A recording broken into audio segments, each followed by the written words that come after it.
Selamat pagi adik-adik, ketemu lagi dengan Kak Rini. Hari ini kita mau belajar sebagian dari firman Tuhan untuk kelas besar.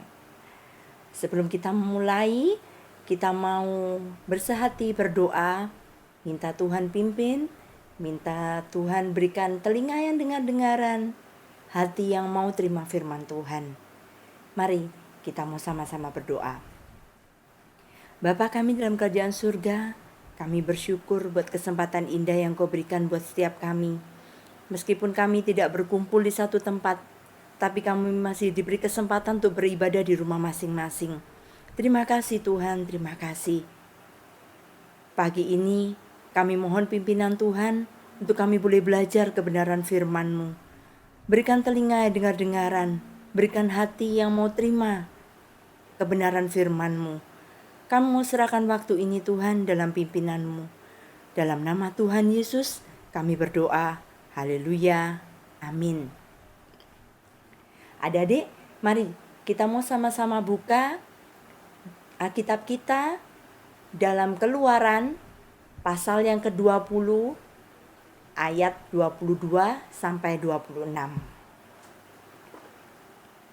Keluaran pasal yang ke-20 ayat 22 sampai 26.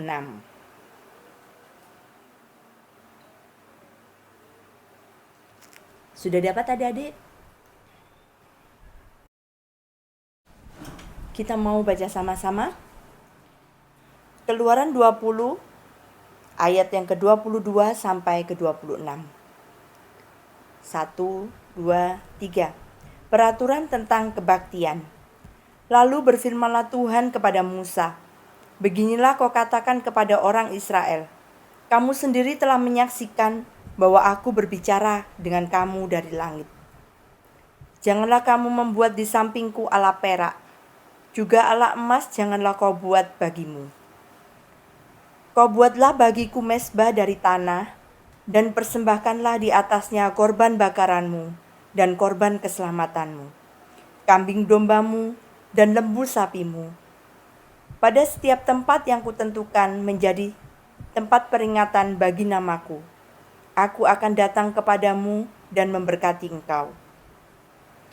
Tetapi jika engkau membuat bagiku mezbah dari batu, maka jangan engkau mendirikannya dari batu pahat.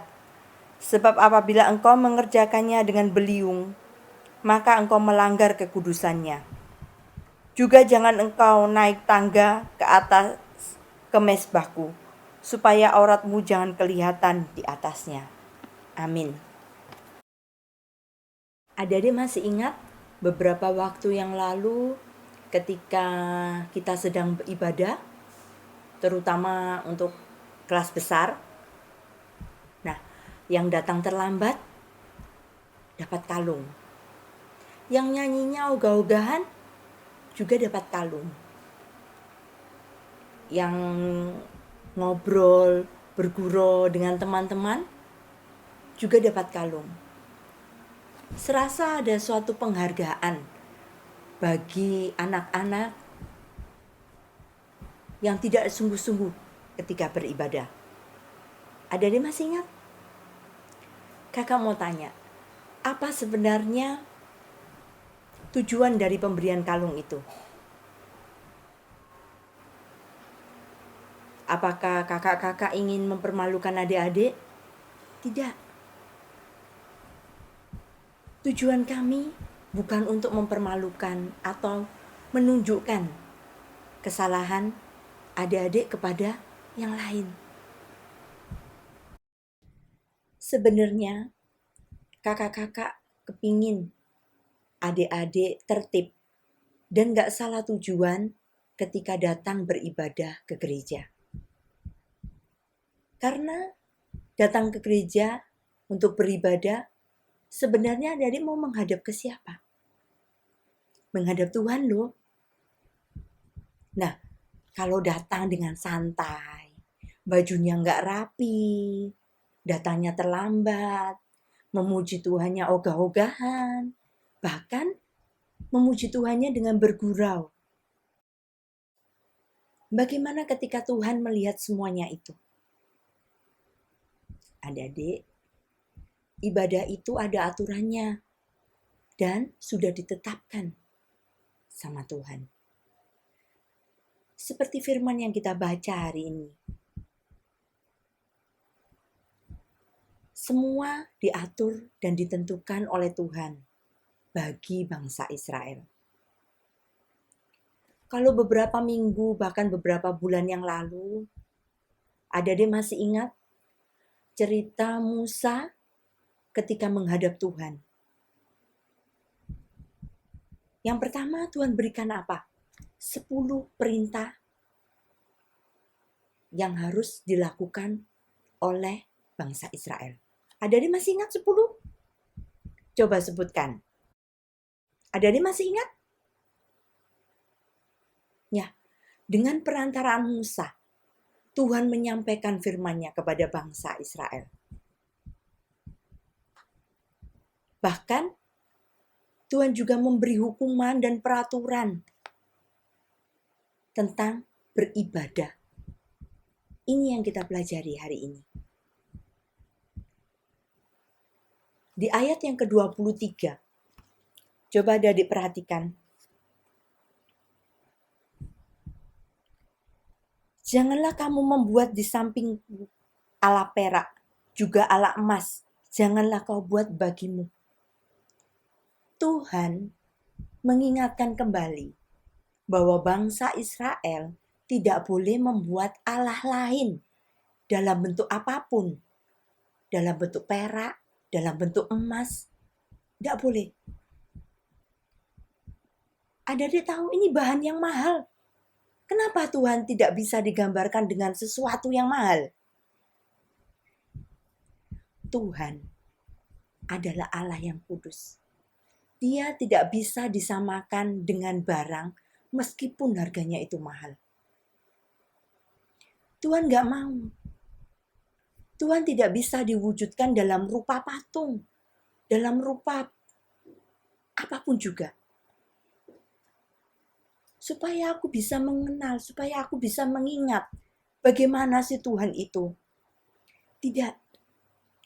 Tuhan tidak mau dirupakan dalam bentuk apapun juga.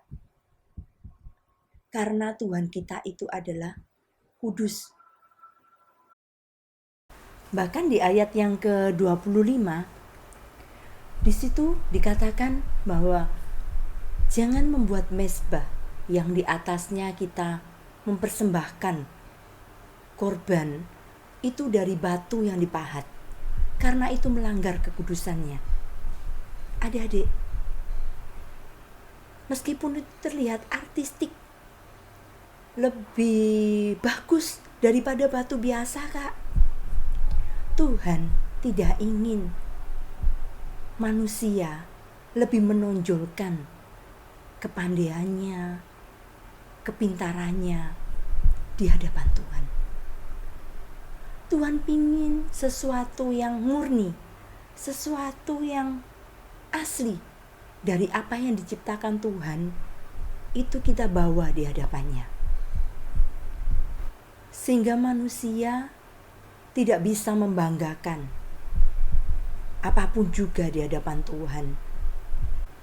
Benda-benda, patung misalnya, pohon yang besar misalnya, atau bahkan batu yang dipahat, itu adalah kekejian di hadapan Tuhan. Benda-benda itu biasa kita sebut dengan berhala. Dan berhala itu merusak hubungan kita dengan Tuhan. Mengapa? Karena manusia akan cenderung fokus kepada benda-benda itu. Jika benda-benda itu tidak ada, maka manusia malas untuk datang beribadah kepada Tuhan. Karena nggak bisa mewujudkan Tuhan itu seperti apa. Tidak bisa melihat rupa Tuhan itu seperti apa. Jadi harus dibantu dengan benda-benda itu tadi. Itu adalah kekejian bagi Tuhan. Ketika kita datang beribadah, jangan ada berhala di hadapan Tuhan. supaya ibadah kita tidak terhalang. Adik-adik, yang dimaksud dengan ibadah apa sih? Ibadah adalah tindakan kita menghargai, menghormati kelayakan Allah sebagai pencipta alam semesta. Namanya kita menghormati, namanya kita menghargai. Itu bukan hanya dengan perkataan, bukan hanya dengan sikap, tapi dengan apa? Kesungguhan hati kita. Lalu, bagaimana kita datang kepada Tuhan? Kalau Tuhan itu adalah kudus, Tuhan itu tidak bisa digantikan kehadirannya dalam wujud sesuatu benda. Jadi, beribadah itu harus berpusat kepada Allah. Allah yang kudus tadi, bukan pada manusia atau benda-benda. Bagaimana dengan ibadah kita selama ini? Apakah perhatian kita, konsentrasi kita, bahkan hati kita tertuju hanya kepada Allah?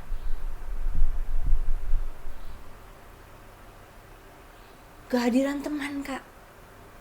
Ketika aku datang beribadah ke gereja, aku merasa senang karena aku bisa berkumpul dengan teman-teman. Kalau di rumah malas, Kak. Hari Minggu selalu dimarahi sama papa mama. Disuruh datang ke gereja. Ya, aku akhirnya datang, Kak, untuk beribadah. Atau aku datang ke gereja supaya aku bisa dandan dengan cantik. Sampai akhirnya lupa. Waktunya sudah terlambat. Saking asiknya kita berdandan. Ketika puji Tuhan, aku gak mau, Kak, yang pakai gerakan. Nanti keringetan. Aku mau jaga tampilanku tetap bagus. Adik-adik, itu semua salah satu berhala juga dalam hidup kita. Bagaimana dengan TV? Bagaimana dengan HP? Games? Atau teman-teman kita yang mengajak kita bermain atau olahraga ketika waktu ibadah? Kegiatan di sekolah atau bahkan ujian. Kita melakukan semuanya itu ketika jadwal ibadah. Adik-adik, itu juga salah satu penghalang kita datang beribadah kepada Tuhan. Itu jadi berhala juga dalam hidup kita. Ketika waktu berdoa, kita kehabisan waktu karena sibuk dengan aktivitas yang lain. Berapa lama sih waktu kita melaksanakan ibadah? Tidak lebih dari 2 jam tiap minggu kita datang beribadah di gereja. Apakah kita tidak bisa menyediakan waktu khusus? Kita mau berikan waktu itu untuk Tuhan yang sudah memberikan kita hidup.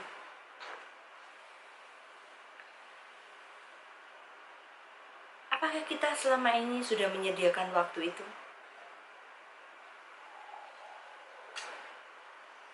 Selain waktu, Tuhan juga ingin kita menyiapkan sesuatu yang murni, sesuatu yang asli dari hidup kita ketika kita datang kepada Tuhan.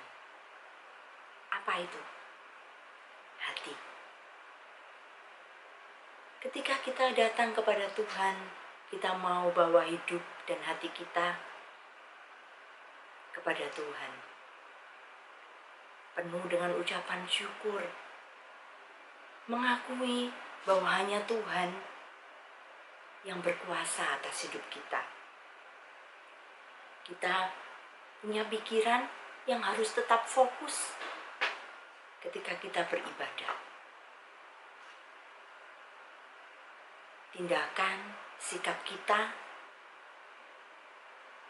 tetap terarah, tetap terkendali, hanya tertuju kepada Tuhan. Main-main saat ibadah, ngobrol, main HP, melamun, malas-malasan,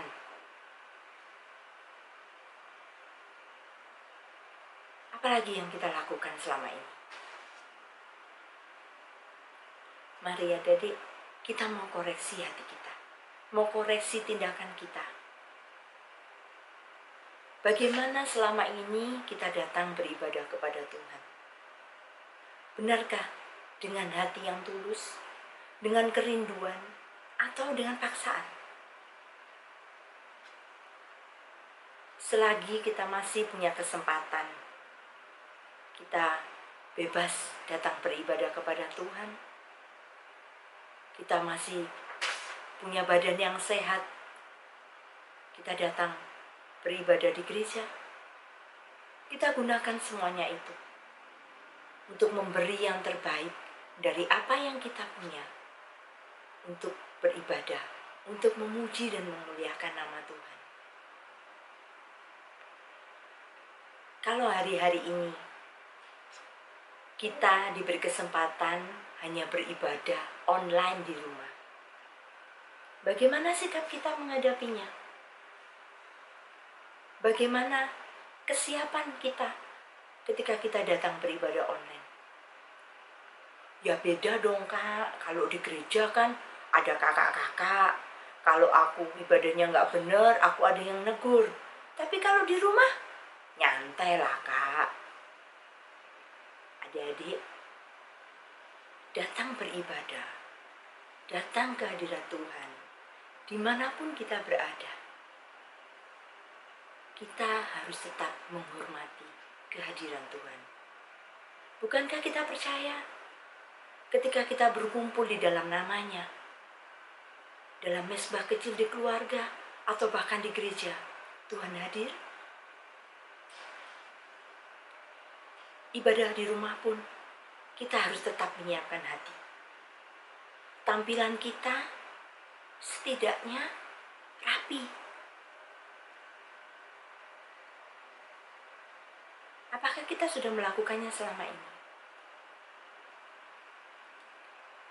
Adik-adik, mari kita mau koreksi semuanya. Ibadah di gereja atau ibadah di online, kita mau sama-sama menghadap Tuhan. Kita mau sama-sama menyenangkan hati Tuhan. Kita mau berikan yang terbaik dari apa yang kita punya, dari apa yang kita bisa. Semua untuk memuliakan nama Tuhan. Mari kita mau sama-sama datang kepada Tuhan dengan benar-benar mempersiapkan diri. Tetap setia, tetap rindu, bahkan tetap semangat. Meskipun saat ini di rumah, kita mau lakukan itu yang terbaik buat Tuhan.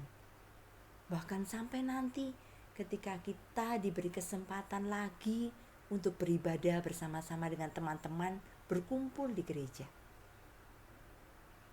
Kita mau persiapkan yang terbaik saat kita datang beribadah kepada Tuhan. Tidak lagi ada berhala yang menghalangi, bahkan mempersembahkan hati kita, hidup kita sebagai ibadah yang sejati di hadapan Tuhan. Kita mau buka di Roma pasal yang ke-12 ayat 1. Roma pasal yang ke-12 ayat 1. Kakak mau bacakan buat adik-adik. Karena itu saudara-saudara, demi kemurahan Allah, aku menasihatkan kamu, supaya kamu mempersembahkan tubuhmu sebagai persembahan yang hidup, yang kudus, dan yang berkenan kepada Allah. Itu adalah ibadahmu yang sejati. Ibadah yang sejati adalah ibadah dari hati kita, dari hidup kita. Tidak ada berhala yang menghalangi kita untuk datang kepada Tuhan. Tetap semangat adik-adik, tetap setia untuk beribadah kepada Tuhan. Kita mau akhiri belajar firman Tuhan hari ini. Mari kita mau sama-sama berdoa. Tuhan Yesus, kembali kami datang kepadamu. Kami mengucap syukur dan terima kasih Tuhan untuk waktu yang Kau berikan untuk kami boleh belajar tentang kebenaran firman-Mu. Ampuni Tuhan, kalau selama ini ketika kami datang beribadah kepadamu dengan sikap hati yang tidak benar, Engkau ampuni Tuhan. Berikan hikmat buat setiap kami untuk kami boleh memperbaiki, sehingga ketika kami datang beribadah kepadamu di kemudian hari, kami boleh mempunyai sikap yang benar, hati yang benar untuk menyenangkan hatimu. Terima kasih ya Tuhan, terima kasih. Kami juga berdoa untuk adik-adik dan keluarga masing-masing di rumah. Tuhan jagai, Tuhan lindungi, Tuhan berikan kesehatan. Jauhkan dari virus corona. Berkati juga papa mama yang mungkin masih harus bekerja keluar rumah. Tuhan juga melindungi. Berikan kesehatan. Kami berharap jika Tuhan memberikan kesempatan buat kami, suatu hari nanti kami boleh datang beribadah bersama-sama, berkumpul di gerejamu. Kami mau Tuhan berikan yang terbaik bagi nama-Mu. Dari hati dan hidup kami mau mempersembahkan yang menyenangkan hati Tuhan. Terima kasih Tuhan, terima kasih. Waktu ini kami mau serahkan hidup kami dalam pimpinan-Mu. Dalam nama Tuhan Yesus kami berdoa. Haleluya. Amin. Selamat hari Minggu. Tuhan Yesus memberkati.